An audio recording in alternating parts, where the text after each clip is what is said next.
베드로전서 1장 3장 1절부터 7절 말씀. 아내가 된 이 여러분, 이와 같이 여러분은 자기 남편에게 순복하십시오. 그리하면 비록 말씀에 복종하지 않는 남편일지라도 말을 하지 않고도 아내 여러분의 행실로 말미암아 구원을 얻게 될 것입니다. 그들이 여러분의 경건하고 순결한 행실을 보고 그렇게 될 것입니다. 여러분은 머리를 꾸미며 금붙이를 달거나 옷을 차려입거나 하여 거치장을 하지 말고 썩지 않는 온유하고 정숙한 마음으로 속사람을 단정하도록 하십시오. 그것이 하나님께서 보시기에 값진 것입니다.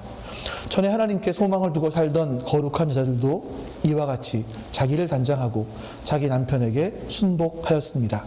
사라가 아브라함을 주인으로 부르면서 그에게 순종하던 것과 같습니다. 여러분은 선을 행하고 아무리 무서운 일도 두려워하지 않으니 사라의 딸이 된 것입니다. 남편이 된 이 여러분, 이와 같이 여러분도 아내가 여성으로서 자기보다 연약한 그릇임을 이해하고 함께 살아야 합니다. 그리고 생명의 은혜를 함께 상속받을 사람으로 알고 존중하십시오. 그리해야 여러분의 기도가 막히지 않을 것입니다. 아멘.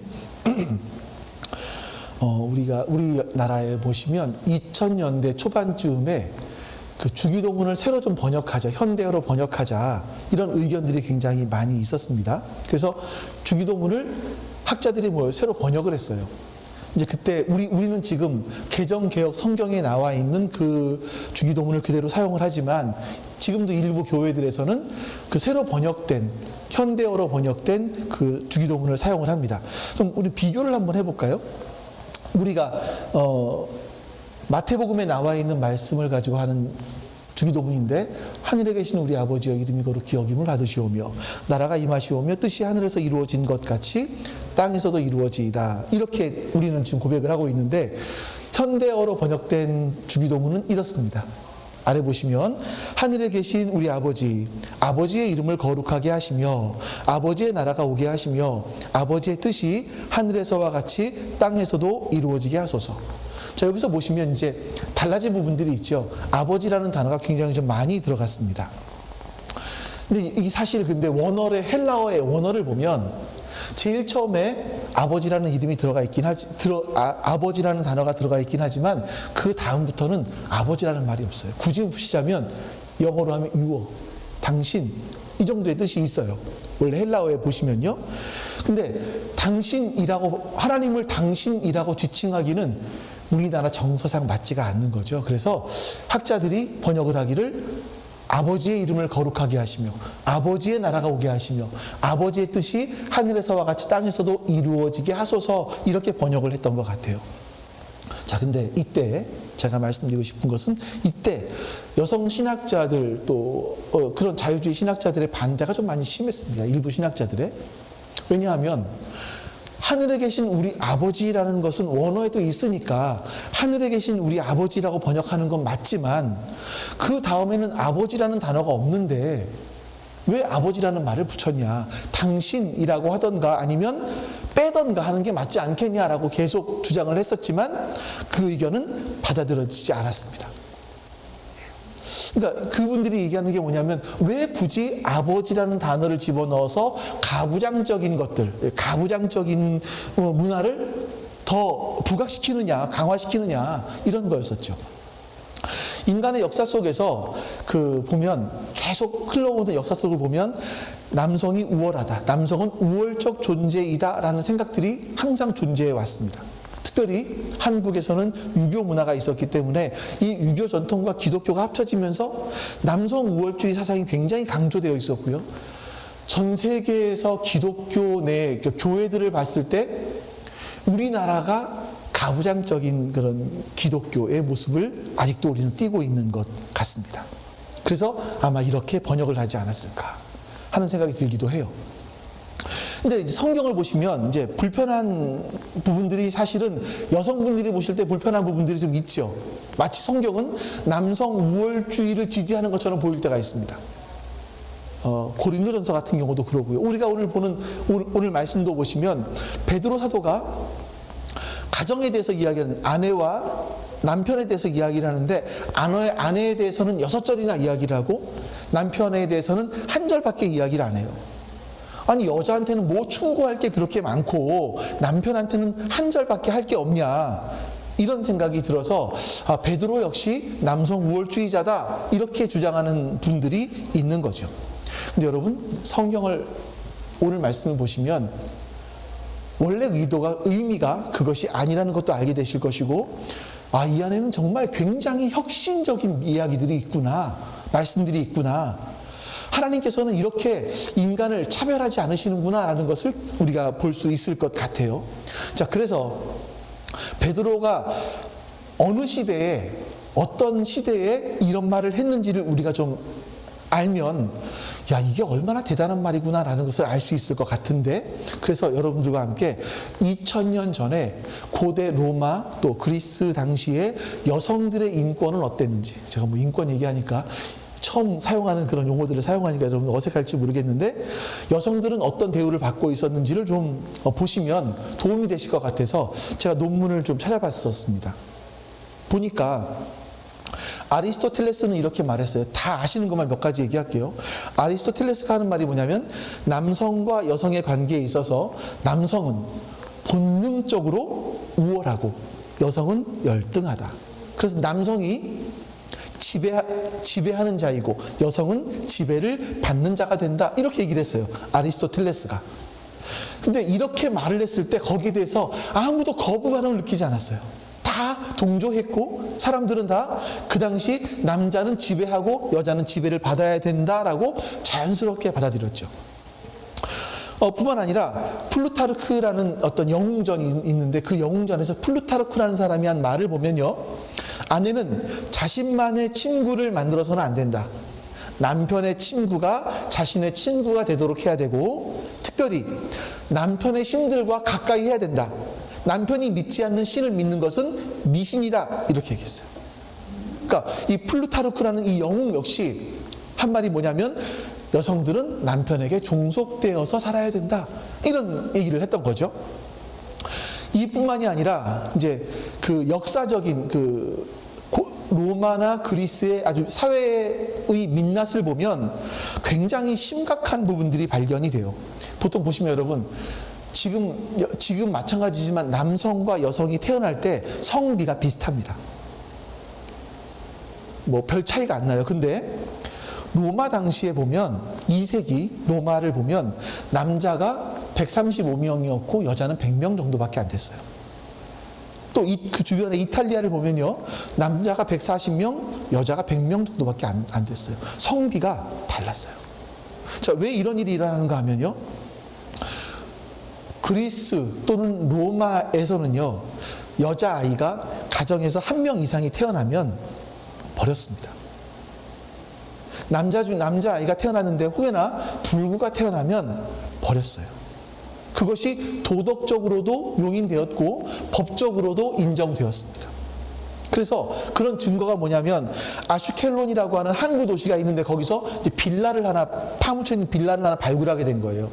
그 빌라를 발굴하고 나서 보니까 밑에 하수구에 아이들의 뼈가 약 109 정도 되는 아이들의 뼈가 발견이 됐어요. 그러니까 아이를 낳아서 여자아이를 낳았으면 그 여자아이를 하수구에 버린 거예요. 그 중에 일부 남자아이가 어떤 불구의 아이가 태어났으면 그 아이를 하수에 그냥 버린 거죠. 여러분, 로마 시대, 예수님이 이 땅에 오셨을 로마 당시에는 여성들과 아이들이 이런 취급을 받고 있었던 때였습니다. 그리고 또 한 가지 말씀드리면, 그 당시는 조혼, 그러니까 일찍 결혼하는 게 굉장히 성행을 했어요. 우리나라에도 일찍 결혼했었지요. 남자들이 일찍 갔네요. 꼬마 신랑 그런 건. 통계를 보니까 14살 이전에 결혼을 한 비율이 44%예요. 그러니까 여자들이 14살이 되기 이전에 결혼을 했어요. 다시 말하면요, 지금이야 여러분 14살이면 예보미가 몇 살이에요? 예보미가 11살이에요. 초등학교 4학년, 3학년? 4학년 올라갔지 이번에. 그러면 초6 정도, 중1 정도에 결혼을 했다라는 거예요. 지금은 우리 선영이를 오늘 교회 못 나왔죠. 선영이를 보면 아주 성인의 몸을 갖고 있죠. 성숙해 보이죠. 근데 그 당시에 14살이면 아기죠. 여성의 몸이 완성되어지지 않았을 때 남성들로 말미암아 성착취를 당하고 있던 그런 시대였다라는 거예요. 여러분, 이 배경을 기억하셔야 돼요.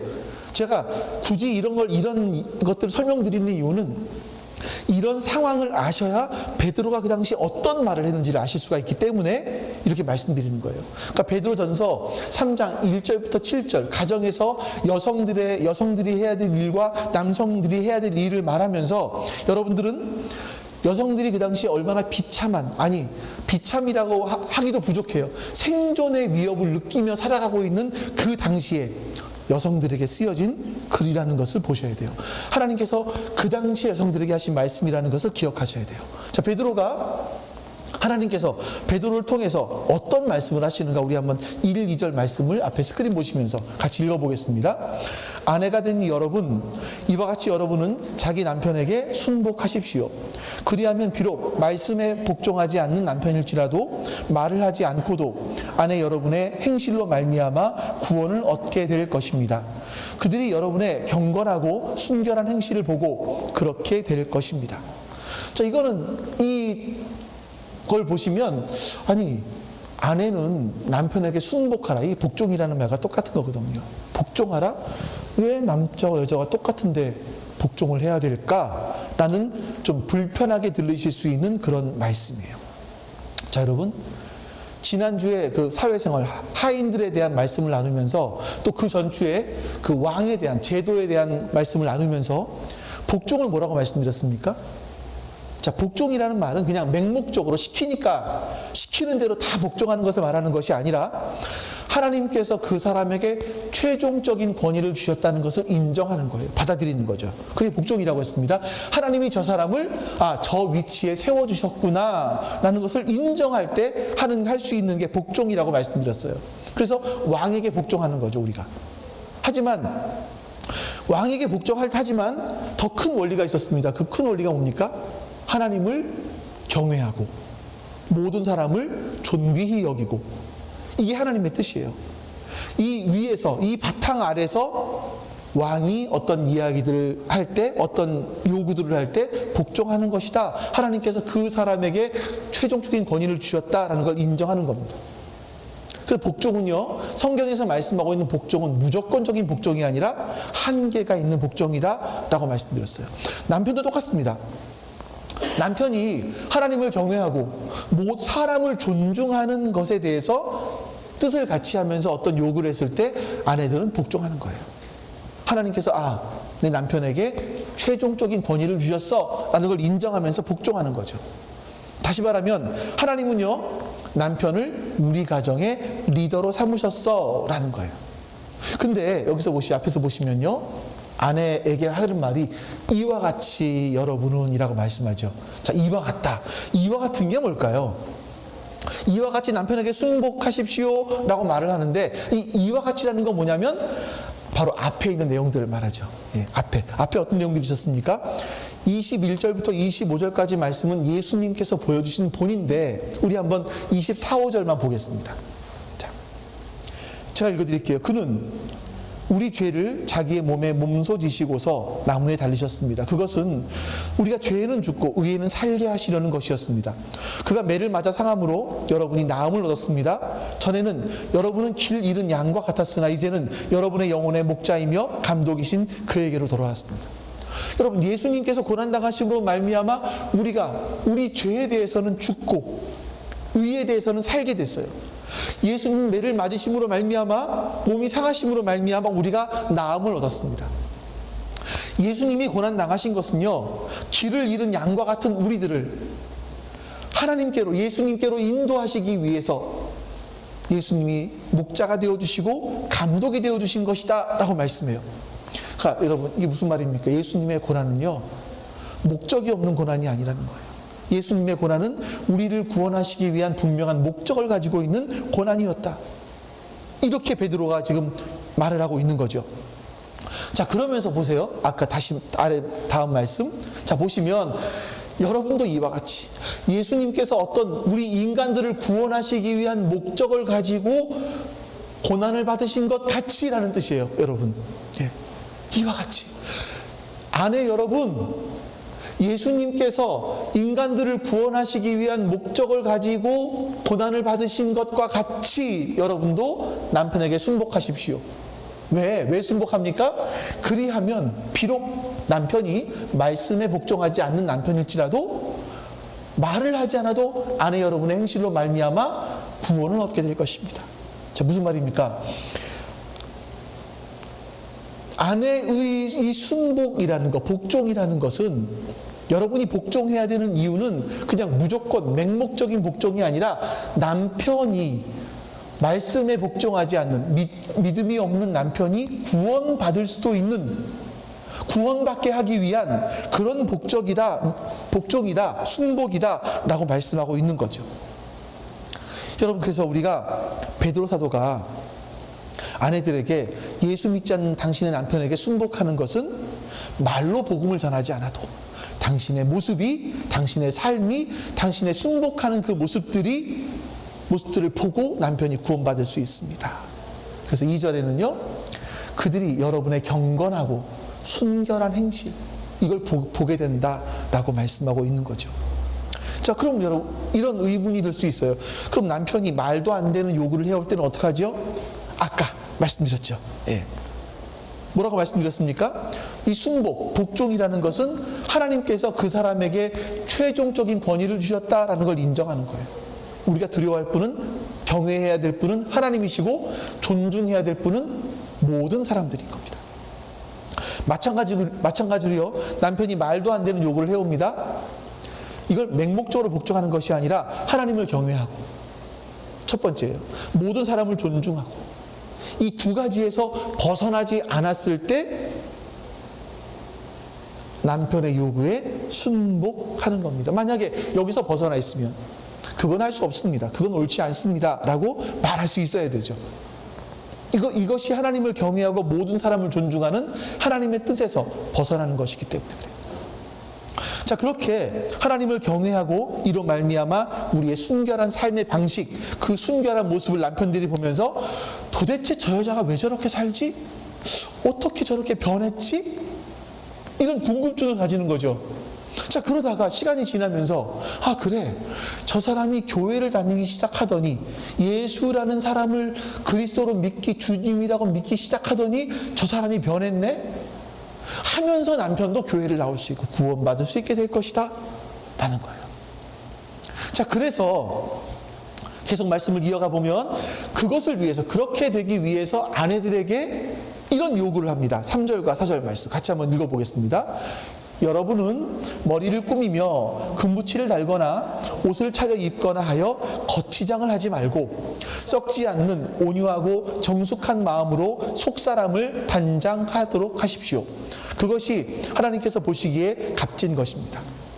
자, 여러분, 고대 로마 시대나 지금이나 사람들은 별 차이 없는 것 같아요. 남성, 여성 차이가 없는 것 같아요.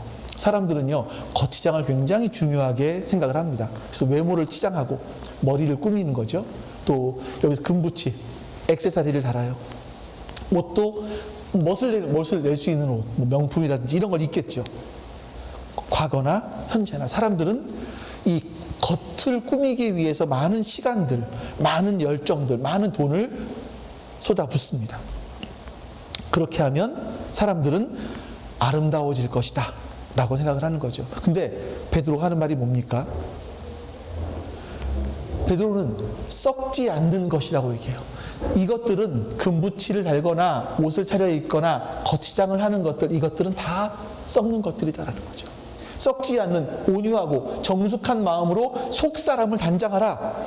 예, 나의 내적 세계를 견고하게 만들어가라. 우리가 베드로서 2장 11절 12절에서 말씀드렸던 그 삶의 원리예요. 베드로가 또다시 한번 이야기하고 있는 부분입니다. 자, 그러면서 하나의 예를 들어요. 우리 5절과 6절 보겠습니다. 같이 또 읽어보겠습니다. 전에 하나님께 소망을 두고 살던 거룩한 여자들도 이와 같이 자기를 단장하고 자기 남편에게 순복하였습니다. 사라가 아브라함을 주인이라고 부르면서 그에게 순종하던 것과 같습니다. 여러분은 선을 행하고 아무리 무서운 일도 두려워하지 않으니 사라의 딸이 된 것입니다. 자, 5절에 보시면 하나님께 소망을 두고 살던 거룩한 여자들도 이와 같이 자기를 단장하고 자기 남편에게 순복했다라고 말합니다. 여기서 전에 살던, 예전에 살던 우리 선조들, 선조 여성들을 보면 거룩한 여자를 봤을 때 그냥 맹목적으로 남편에게 순종했던 것이 아니라, 남편의 권위에 그냥 무조건적으로 순종했던 것이 아니라, 이 거룩한 여자라고 부르는 사람들은 남편에게 소망을 두지 않고 하나님께 소망을 두었기 때문이다. 자기 내면 세계를 단장했기 때문에 남편에게 순종한 것이다, 순복한 것이다 라고 말을 해요. 자, 왜 그런가 보세요. 왜 이런 말을 하냐면, 고대 시대, 이 로마나 그리스 당시, 우리나라도 그 시대는 똑같았습니다만 여성들에게는 경제력이 없었어요. 나가서 돈을 벌 수 있는 게 없었습니다. 그래서 오직 남편만 바라보고 살아야만 했습니다. 그러니까 옛날 영화를 보면, 우리나라도 마찬가지입니다만 아내들이 시집갈 때 울어요. 왜 울죠? 남편을 중매로 결혼을 하는데 얼굴 한 번 못 보고 결혼을 해요. 도대체 저 사람은 어떤 사람인지, 키가 클까 작을까, 얼굴이 잘생겼을까 못생겼을까, 뚱뚱할까 날씬할까, 성격은 어떨까 전혀 모르고 부모님이 결혼을 하라 그러면 하는 거죠. 그러니까 이게 얼마나 불안했겠어요. 당시 로마 같은 경우는 남편이 당신이 집 나가, 그럼 끝이에요. 집을 나가야 돼요. 집을 나가서 그냥 따로 살아야 되는 거죠. 그러면 친정에 돌아가서 부모님이 받아주면 거기 살면 되는데, 안 받아주면 두 가지 중에 하나밖에 할 수 있는 게 없어요. 첫 번째 뭐냐면 구걸, 길거리에서 구걸하는 거죠. 두 번째 창녀가 되는 것밖에 없어요. 그러니까 여성들이 했던 것은 뭐냐면 머리를 단장하고 몸에 액세서리를 하고 옷을 제대로 입어서 누구한테 잘 보입니까? 남편에게 잘 보이려고 했었던 거예요. 남편에게 쫓겨나지 않기 위해서. 지금은 남편들이 쫓겨나지 않기 위해서 애를 쓸 수 있습니다만, 옛날에 2000년 전에 고대 그리스 로마에서는 아내들이 남편에게 쫓겨나지 않기 위해서 남편에게 잘 보이는 삶을 살았다는 거예요. 근데 여러분 보세요. 이 믿음의 사람들, 거룩한 사람들은 하나님 나라에 소망을 두고 있었고, 하나님 나라에 소망을 두고 있었기 때문에 남편에게 잘 보이기 위해서 겉을 꾸민 게 아니라 자기 내면 세계를 단장했다고요. 자기 내면을. 그 대표적인 사람이 사라라고 얘기하는 겁니다. 아브라함의 아내 사라. 아브라함이 남자를 대표하는, 믿음의 조상이라고 한다면, 남성을 대표한다면 사라는 여성을 대표하는 사람이겠죠. 이 사라의 예를 들고 있는데 6절 끝에 보시면 뭐라고 말하냐면 사라의 딸이 되었다라고 말해요. 여러분들은 사라의 딸이 되었습니다, 이렇게 얘기를 하죠. 사라의 딸이 된 이유가 뭐냐면, 사라가 아브라함을 주인이라고 불렀기 때문에, 그래서 순종했기 때문에 그런 것이 아니라, 그 다음에요, 선을 행하면서 무서운 일을 당해도 두려워하지 않았다, 이렇게 말하고 있어요. 이걸 좀 우리가 주목해서 봐야 될 것 같습니다. 자, 사라의 어떤 부분 때문이었을까? 좀 약간 추리를 해볼게요. 상상을 해볼게요. 저는 아브라함을 생각하면, 아브라함은 믿음의 조상이에요. 근데 좀 같은 남자로서는 조금 좀 창피한 부분이 있어요. 뭐냐면, 아브라함이 하나님의 말씀을 듣고 길을 떠났죠. 하나님께서 가라 하신 땅으로 길을 떠났습니다. 한참 가다가 네겝이라는 곳에 머물러요. 근데 그 땅이 가뭄이 들었어요. 그래서 이제 피한 곳이 어디냐면 이집트 땅으로 갔습니다. 애굽 땅. 근데 이 아브라함의 마음에 불안감이 있는 거예요. 자신의 아내 사라가 너무나 이쁘기 때문에, 성경에 우리 새번역 성경에 보면 아리따기 때문에 라고 말하는데, 너무나 이뻐서 혹시 이집트에 들어갔을 때 이집트 사람들이 나를 죽이고 내 아내를 뺏어갈까 봐, 이게 두려웠어요. 그래서 뭘 하냐면, 사라에게 하는 말이 뭐냐면, 당신이 나의 아내라고 말하면 내가 죽을까 봐 두렵습니다. 그러니 당신은 나의 누이라고 하십시오. 나의 누이라고 하십시오. 그러면 그 사람들이 나를 살려줄 것입니다. 이렇게 이야기를 해요. 실제로 이 땅에 들어갔을 때 바로가 아브라함의 아내를 보고 궁전으로 불러들여요. 아내로 삼으려고 해요. 여러분, 그때 사라의 아내의 마음은 어떨까요? 남편이 자기 살자고 자기 아내를 다른 사람에게 재혼도 아니지, 이건 뭐라 그래야 되나요? 다른 사람에게 팔았어요. 자기 살자고. 그때 마음이 어땠을까요? 이게 한 번 이런 일이 있었는데 얼마 지나지 않아서 아브라함이 또다시 그랄이라는 곳에 머뭅니다. 거기서도 역시 자기 아내를 누이라고 소개를 해요. 그래서 그랄 왕 아비멜렉이 이 아내를, 아브라함의 아내를 또 데리고 가요. 사라는요, 2번이나 이런 일을 겪었어요. 자기가 남편으로부터 버림받는 일을 2번이나 겪었어요. 얼마나 무섭고 두려운 일이었을까요?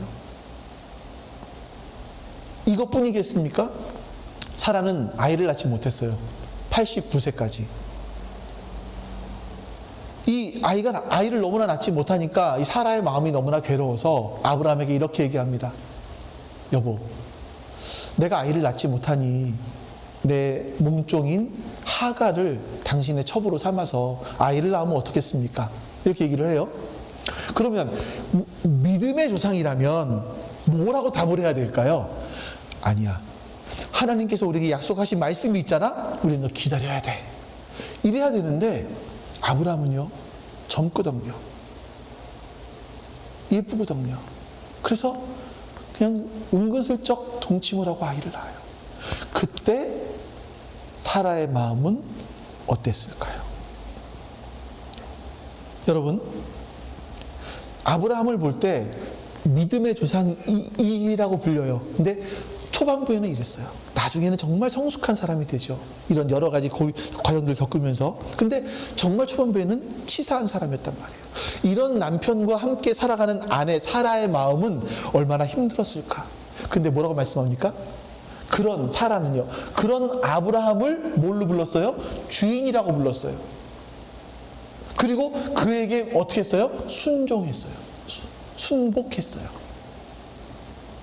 자, 이 사라가 하나님께 소망을 두고 살았기 때문에, 거룩한 여인으로 살았기 때문에, 자기의 내적인 부분을 단장했기 때문에, 남편에게만 잘 보이기 위해서 했던 것이 아니라 하나님께 소망을 두고 자신의 내적인 부분을 단장하고 자신을 거룩하게 만들었기 때문에 사라는요, 저렇게 부족한 남편이지만 하나님께서 저 사람에게 최종 권위를 주셨구나 라는 것을 인정했다는 거예요.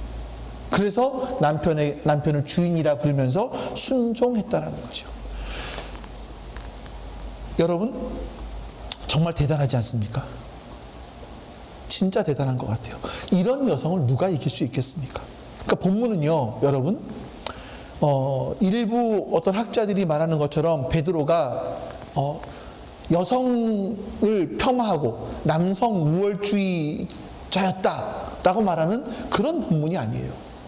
이 시대의 배경을 알고 지금 베드로가 여성들이 얼마나 대단한 존재인지를 말하는 걸 보면 그것은 틀린 얘기죠.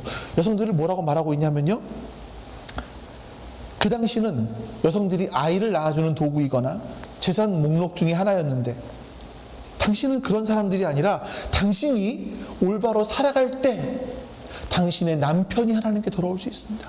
당신은 이렇게 거룩한 사람입니다. 당신은 자기 내적으로 단장한 정말 아름다운 영적인 사람입니다 라고 이야기하는 거예요. 이런 말씀을 통해서 사실은요, 여러분, 기독교가 들어가는 곳곳마다 여성들이 하나의 인격으로 대우를 받기 시작을 했어요. 우리나라도 마찬가지죠. 예, 우리나라도 역시 100년 전까지만 해도 엄청나지 않았습니까? 근데 지금 인격으로 대우를 받게 된 이유들이 바로 이런 말씀들 때문인 거예요. 자, 그 다음에 남성들, 여기 남성들이 별로 없습니다만 남성들에게 하는 말이 이렇습니다. 7절 말씀 볼게요. 자, 같이 한번 읽어보겠습니다. 남편이 된 이 여러분, 이와 같이 여러분도 아내가 여성으로서 자기보다 연약한 그릇임을 이해하고 함께 살아야 합니다. 그리고 생명의 은혜를 함께 상속받을 사람으로 알고 존중하십시오. 그리해야 여러분의 기도가 막히지 않을 것입니다. 자, 제가 이 남편에 대한 부분들은 좀 자세하게는 우리 집사님들 오늘 못 나온 분도 계시지만 모여서 한번 남성들과 한번 따로 이야기할 수 있는 시간들이 있었으면 좋겠고요. 자, 이 말씀 보시면 베드로가 여성들에 대해서는 6절을 이야기했고 남성에 대해서는 1절만 이야기한다 라고 생각할 수 있지만 아닙니다. 보세요. 남편이 된 여러분, 이와 같이 라는 말이 붙었어요. 이와 같이. 다시 한번 해볼까요? 자, 제가 이 A라는 집사님에게, 집사님 이 일도 해주시고요, 조 일도 해주시고요, 조 일도 해주세요, 이렇게 했어요. 근데 B 집사님에게는, 집사님 이와 같이 해주시고요, 그 다음에 저것도 해주세요. 그럼 무슨 말이죠? 요 세 가지를 포함한 한 가지가 더 들어가는 거예요. 이와 같이라고 하는 말은 뭐냐면요, 앞에 하나님께서 베드로를 통해서 여성들은 어떤 삶을 살아야 합니다라는 2가지 주제였지만 그 이야기를 한 것을 포함해서 7절 짧지만 3가지 주제를 말을 해요. 자, 볼게요. 첫 번째는, 아내는 하나님께서 남편에게 최종적인 하나님께서 남편에게 최종적인 권위를 주셨다는 걸 인정하는 복종이라고 했습니다. 그런 복종. 남편 잘 들으세요. 유튜브에 보시는지 모르겠는데 잘 들으세요. 하나님께서 남편 나에게 최종적인 권위를 주셨음을 깨닫고 책임을 지는 거예요. 아시겠죠? 남편은 가정을 책임지는 거예요. 어떤 책임이냐? 하나님께서 우리에게 맡겨주신 책임은 영적인 권위거든요. 그래서 가정을 위해서 그 영적인 권위를 가지고 가정을 돌보아 주는 거죠. 그러니까 우리 가부장적인 사회에서는 남편이 가진 권위를 가지고 아내를 또 아이들을 상처를 많이 줬어요. 그것이 아니라는 겁니다. 그러라고 주신 권위가 아니라는 거죠. 2번째, 아내에게 한 말씀 뭐냐면 내적인 부분을 단장해라. 말하는 것처럼 남편 역시 내적인 세계에 힘을 쏟아야 됩니다. 왜냐하면 남자는요, 영적인 가정의 리더입니다. 그렇기 때문에 이 외부의 것들을 꾸미기보다 내적인 부분들을 좀 우리가 강하게 꾸밀 필요가 있는 거죠. 베드로가 여자의 외적인 아름다움을 위해서 머리를 꾸미고 뭐 액세서리를 달고 옷을 꾸며 입고 라고 했는데, 남자 다른가요? 남자, 오늘 사진을 보니까 우리 봉준 집사님 제가 넘기다가 몇 년 전 사진이라고 되어 있는데 봉준 집사님하고 예보미가 딱 뜨더라고요. 그때는 머리가 이렇게 길었던 때 하면서 봤는데 지금 뭐 얼마나 많이 꾸몄는지 모르겠어요. 멋있어지잖아요, 사람이. 남자 역시 외적인 세계를 꾸며갑니다. 근데 이런 외적인 게 외모만이 아니라 남자들 또 사람들을 보면 돈, 권력, 명예 이런 것들을 통해서 밖에 사람들이 보여지는 부분들을 추구하며 살아가죠. 사람들은 이렇게 외적인 것을 꾸며나가요. 근데 하나님께서 우리에게 요구하시는 건 뭐냐면 너희들이 외적인 세계를 꾸미는 것이 아니라 내적인 세계를 꾸며라 말씀하시는 거예요. 거기에 우선순위를 두고 더 많은 시간을 투자해라 말씀하시는 거죠. 그렇게 해서 남편들이 더 기도하고 하나님을 바라볼 수 있어야만 하는 겁니다. 3번째는요, 이제 남성에게만 하는 말인데 7절에 보시면 남편들은 아내가 더 연약한 그릇이라는 것을 이해해야 된다라고 말을 해요. 제가 이 말씀 보면서 여자가 남자보다 연약한가? 이거는 잘 모르겠어요. 여자가 남자보다 연약한가? 딱 한 가지 있는 것 같아요. 육체적인 거, 몸, 힘. 이 이거 한 가지는 남성들이 더 강할 수 있겠죠. 근데 대부분 다 여자들이 강한 것 같아요. 근데 남성들은 이 여자의 약함들을 이해하라라는 겁니다. 근데 여기 여러분, 이해하라는 단어를 좀 우리 생각해 보셔야 돼요. 남성과 여성은 좀 차이가 있습니다. 남성은요, 일 중심적이에요. 사무적이에요. 여성들은, 보편, 통계로 봤을 때 여성들은 관계 중심적이고 사람 중심적이에요. 그러다 보니까 서로 바라보는 시각이 달라요. 틀린 게 아니라 다르죠. 그래서 여성들은 사람들을 이해하는 게 훨씬 쉬워요. 남성들은 사람을 이해하는 게 참 어려워요. 남성들이 살아가면서도 계속 느끼는 게 뭐냐면, 여성들이 생각하는, 여자들이 생각하는 걸 이해한다는 건 여자분들의 생각은 신비해요. 이해할 수가 없을 정도로 신비해요. 물어봐도 뭔지를 모르겠는 경우들이 굉장히 많아요. 그래서 남성들에게 여성에 대한 특별한 지식을 가질 수 있도록 이해하도록 해라, 이렇게 말을 하는 거고요. 네 번째, 여성을 존중해라. 이거는 여러분, 사실 이 말씀은요, 그 당시에는 엄청난 말씀이거든요. 왜냐하면 2000년 전에 여성은 사람의 숫자에 안 들어갔거든요. 고대 문화 어디를 봐도요, 여성을 하나의 인격으로 대접한 적이 없습니다. 모든 사람에게 평등해라. 그 모든 사람 가운데 여성과 아이들은 빠졌어요, 그 당시에. 근데 뭐라고 말을 하냐면, 베드로가 세 번째 줄의 끝에 생명의 은혜를 함께 상속받을 사람으로 알고 라고 얘기해요. 너희가 여성들이 하나님 나라 못 가는 게 아니라 여성들도 똑같이 하나님 나라 백성으로 하나님 나라 가는 사람들이야. 너희와 똑같이 공동 상속자가 되어 하나님 나라를 유산으로 받을 사람들이야. 지금은 여러분들이 감동이 안 되시지만 초대교회는요, 이 말이 사람으로 취급받지 못했는데 우리가 하나님 나라를 남자와 같이 공동으로 상속받을 사람이라고, 정말 엄청난 얘기였죠. 자, 이것 때문에 지금 여성들의 지위가 많이 확보된 것이라고 말씀드릴 수 있습니다. 남성들이 왜 이렇게 해야 되느냐, 마지막으로 보면 여러분의 기도가 막히지 않을 것입니다. 우리가 남성들은 영적인 가장으로서 가정을 위해서 기도해야 하는 사람들입니다. 자, 이제 말씀을 정리합니다. 제가 정리하면서 내용이 이 남성, 여성 딱 구분이 되어 있다 보니까 좀 그랬어요. 그것도 또 2000년 전에 있었던 내용들이다 보니까 좀 지금의 현재 어떻게 적용을 할까 좀 고민을 해봤어요. 그러니까 이렇게 되더라고요. 공통적으로 하는 말이 뭐냐면, 사람들은 거룩한 사람이 되라는 거예요. 가장 기본적인 원리가 여러분들의 내면 세계를 가꾸시라는 거예요. 외적으로 사람들에게 보여지는 거, 꾸며지는 거, 내 어떤 명예, 권력, 돈, 이런 것으로 내 외적인 부분을 채우는데 모든 시간과 모든 정력을 낭비하지 말고 가장 중요하게 우리의 내면 세계를 갖고 가라 라고 지금 하나님께서 우리에게 말씀하고 있는 거죠. 내면 세계의 가장 핵심이 뭡니까? 하나님을 두려워하는, 경외하는 겁니다. 우리 하나님을 두려워할 줄 알아야 돼요. 우리는 바로 그런 거룩한 남성과 여성이 되기 위해서 애를 쓰셔야 됩니다. 우리는요, 여러분, 겉으로 보이는 외면 세계를 꾸미는데 여러분들은 에너지를 얼마나 쏟고 계십니까?